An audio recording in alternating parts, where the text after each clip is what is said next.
Everyone, BCom part second year company law के इस paper में आज आपका फिर से स्वागत है।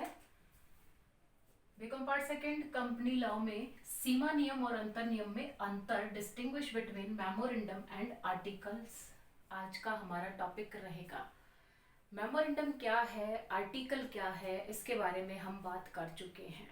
मेमोरेंडम किसी भी कंपनी का चार्टर होता है, उसका कॉन्स्टिट्यूशन होता है, एक फंडामेंटल डॉक्यूमेंट होता है जिसके बेस पर कंपनी का रजिस्ट्रेशन होता है। विदाउट मेमोरेंडम किसी भी कंपनी का रजिस्ट्रेशन इम्पॉसिबल माना जाता है। वेयरएज या जबकि आर्टिकल्स यानी अंतर नियम किसी कंपनी के आंतरिक प्रबंध के संचालन से कंसर्निंग जो रूल और रेगुलेशंस होते हैं, जो नियम होते हैं, जो उपनियम होते हैं, उनके बारे में हमें बताता है। मतलब ये कि चार्टर तो ये बताएगा कि कंपनी क्या क्या कर सकती है और आर्टिकल्स ये बताएंगे कि वो उन्हें किस तरीके से कर सकती है। तो दोनों में जो बेसिक डिफरेंस है वो यही है।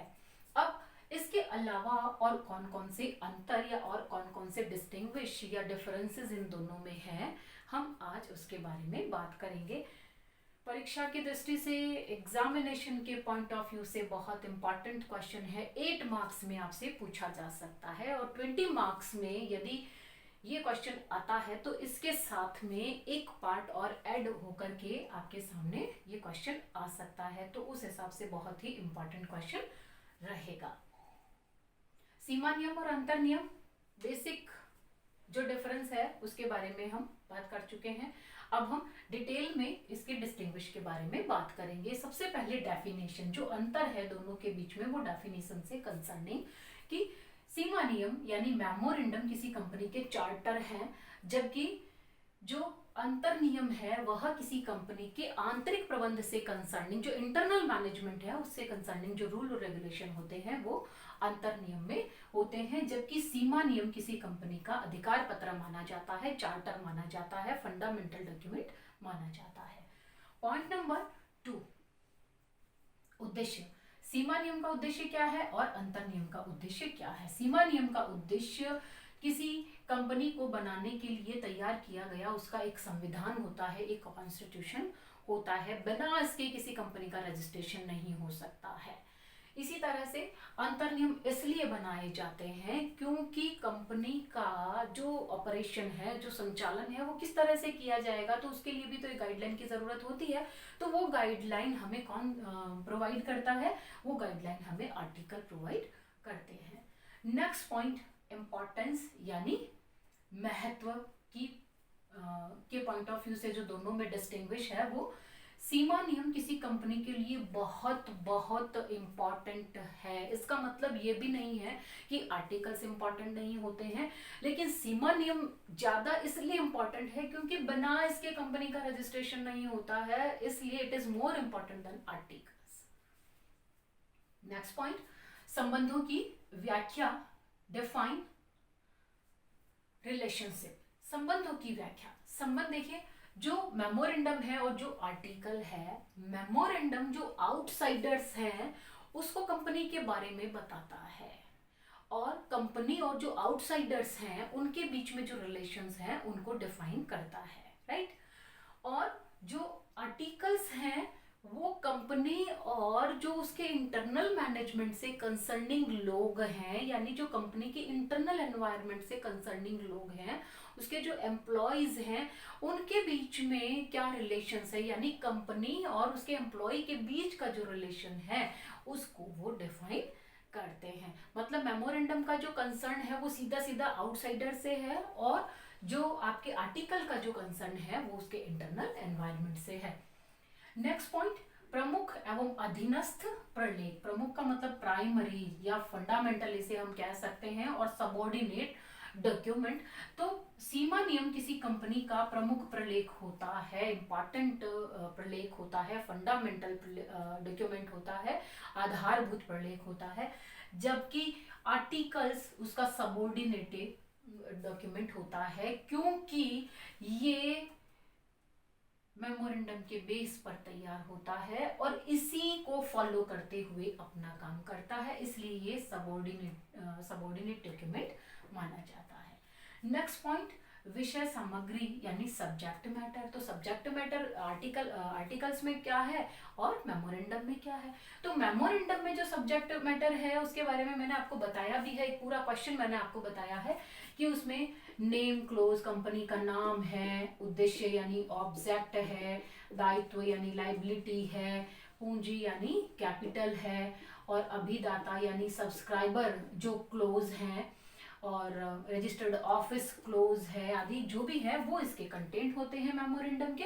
और आर्टिकल के जो कंटेंट्स होते हैं वो कंटेंट्स होते हैं कि कंपनी अपने व्यापार को किस तरह से चलाएगी, जिस उद्देश्य को लेकर के कंपनी कंसर्न हुई है, कंपनी रजिस्टर्ड हुई है, वो उद्देश्यों को प्राप्त करने के लिए हम किस किस तरह से काम करेंगे, किसकी क्या राइट्स रहेंगे, किसकी क्या ड्यूटीज रहेंगी, उन सब के बारे में आर्टिकल्स हमें बताता है, यानी आर्टिकल के कंटेंट्स वो रहते हैं।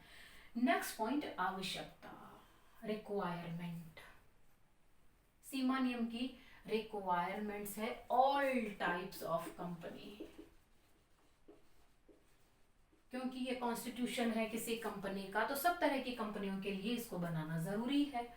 और आर्टिकल्स निजी कंपनी को छोड़ करके बाकी की जो कंपनियां हैं उनके लिए आर्टिकल वैसे फ्रेम करना जरूरी नहीं है। शेड्यूल फर्स्ट में F से J तक जो क्लोजेस दिए गए हैं उनको फॉलो करते हुए वह अपने आर्टिकल्स बना सकती है, लेकिन एक प्राइवेट कंपनी के लिए आर्टिकल्स फ्रेम करना बहुत ही जरूरी है। नेक्स्ट पॉइंट है परिवर्तन का, अल्टरेशन जिसको कहते हैं, अल्टर करना जिसको कहते हैं। सीमा नियम क्योंकि किसी कंपनी का कॉन्स्टिट्यूशन है, और कॉन्स्टिट्यूशन में यदि हम चेंज करना चाहते हैं तो हमें ये पता है इजीली चेंज नहीं हो सकता है, उसके लिए बाकायदा आपको मीटिंग बुलानी पड़ती है और स्पेशल रिजोल्यूशन आपको पास करना पड़ता है, और कहीं कहीं यदि केंद्रीय सरकार की अनुमति की जरूरत होती है, सेंट्रल गवर्नमेंट की अप्रूवल की जरूरत होती है, तो वो भी आपको करना जरूरी होता है। लेकिन आर्टिकल में अल्टरेशन के लिए इतनी सारी फॉर्मेलिटीज की जरूरत नहीं है, यानी आर्टिकल इजीली अल्टरेबल होते हैं। नेक्स्ट पॉइंट, प्रावधानों का पालन, कंप्लायंस ऑफ प्रावधानों का पालन। मतलब जब आप मेमोरेंडम बनाते हैं उस समय आप कंपनी एक्ट के प्रोविजंस को फॉलो करते हैं, लेकिन जब आप आर्टिकल्स फ्रेम करते हैं उस समय आपको मेमोरेंडम प्लस कंपनीज एक्ट के जो प्रोविजंस हैं उनको फॉलो करना जरूरी होता है। नेक्स्ट पॉइंट, अनाधिकृत कार्य, अल्ट्रा वायरस एक्ट जिसे हम कहते हैं, ultra vires act. Ultra vires act वो होते हैं जो बियॉन्ड मेमोरेंडम होते हैं, beyond the power of a company, जो किसी कंपनी के बाहर होते हैं, यानी कोई अधिकार मुझे मिला नहीं, फॉर एग्जाम्पल कोई राइट मुझे नहीं मिला और मैं उस राइट का उपयोग कर लेती हूँ और काम कर देती हूँ और मेरी कंपनी को नुकसान हो जाता है, तो चूंकि वो मुझे मिला ही नहीं, मुझे करना नहीं चाहिए था। ठीक उसी तरीके से कंपनी के जो अधिकार क्षेत्र है, यानी उसका जो एरिया है, वो कौन डिसाइड करता है, मेमोरेंडम डिसाइड करता है। यानी जो मेमोरेंडम है वह कंपनी के लिए एक लक्ष्मण रेखा होती है, एक सेफ्टी गार्ड होता है, और कंपनी को इससे बाहर नहीं जाना होता, इसके अंदर अंदर ही काम करना होता है। यानी जो इंट्रा वायरस एक्ट होते हैं वो तो वैलिड होते हैं, लेकिन यदि आप इस सीमा नियम, ये आपका सीमा नियम है और मेमोरेंडम है, आप इससे बाहर निकल गए तो ये सारे टास्क कौन से हो जाएंगे, अनाधिकृत हो जाएंगे, अल्ट्रा वायरस हो जाएंगे। तो मेमोरेंडम के बियॉन्ड जितने भी काम होते हैं वो अल्ट्रा वायरस होते हैं और वॉइड एब इनिशियो होते हैं, कभी भी वैलिड नहीं बन सकते।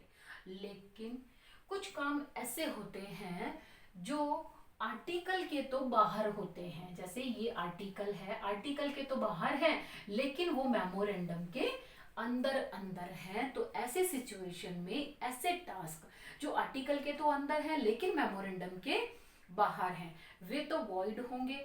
लेकिन कुछ ऐसे जो आर्टिकल के तो बाहर हैं लेकिन मेमोरेंडम के अंदर हैं, तो ऐसे टास्क वैलिड हो सकते हैं। कहने का मतलब ये है कि किसी भी सूरत में आप मेमोरेंडम के बाहर नहीं जा सकते। आप आर्टिकल के बाहर यदि आ गए हैं लेकिन आप मेमोरेंडम के अंदर अंदर हैं, तो ऐसी स्थिति में तो ऐसे टास्क को रेटिफिकेशन के द्वारा, अनुसमर्थन के द्वारा या उनकी पुष्टि करके, उसको सपोर्ट करके आप वैलिड कर सकते हैं। और जो बियॉन्ड मेमोरेंडम है उनको कभी भी रेटिफाई नहीं किया जा सकता है। नेक्स्ट पॉइंट, रेटिफिकेशन, जो मैंने आपको अभी अभी बताया। कुछ काम हम बिना पावर के कर देते हैं, जैसे सीमा नियम के बाहर चले गए, तो सीमा नियम के बाहर जाते ही, मेमोरेंडम के आउट बियॉन्ड जाते ही हम किसी भी काम का रेटिफिकेशन नहीं कर सकते। लेकिन आर्टिकल के बाहर है और मेमोरेंडम के अंदर अंदर है तो उसका रेटिफिकेशन हो सकता है।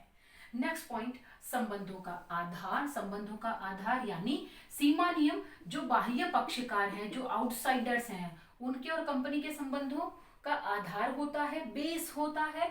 और जो आर्टिकल है वह आंतरिक सदस्य या जो कर्मचारी हैं उनके और कंपनी के सदस्यों का आधार होता है।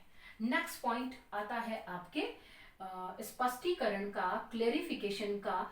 सीमा नियम अंतर नियम को स्पष्ट नहीं करता है, लेकिन अंतर नियम सीमा नियम को स्पष्ट करते हैं। मतलब ये कि सीमा नियम तो कंपनी के बेस पर बनाए जाते, कंपनी अधिनियम के बेस पर बनाए जाते हैं, जबकि अंतर नियम सीमा नियम के बेस पर बनते हैं।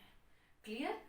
ये अंतर जो मैंने आपके सामने रखे हैं बहुत इंपॉर्टेंट डिस्टिंग्विश है, जो सीमा नियम और अंतर नियम के बीच में है। आई होप ये आपको समझ में आ गया होगा।